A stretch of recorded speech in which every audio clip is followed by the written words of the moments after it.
functions actually handle grid operations to identify overflowing cells and simulate their overflow behavior recursively.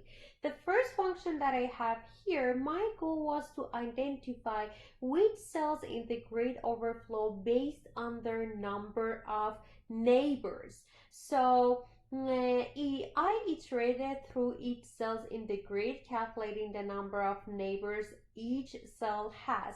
I used conditional check to determine if a cell was on a corner, edge, or in the middle and counted neighbors accordingly.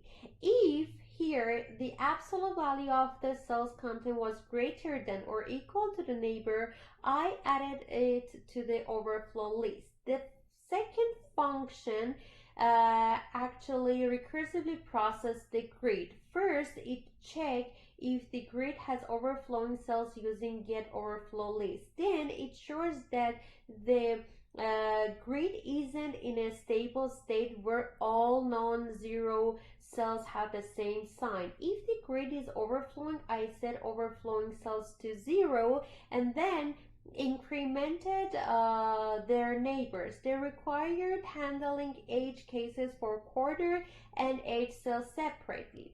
So for the first one that I did, the main challenge that I had for the first function was I considered using a single loop with complex conditions, but found separate conditions for corners, edge, and middle cells were more reliable. For the second one here, choosing a recursive approach for overflow was crucial. A tricky part was ensuring the recursive call correctly updates the grid and queue.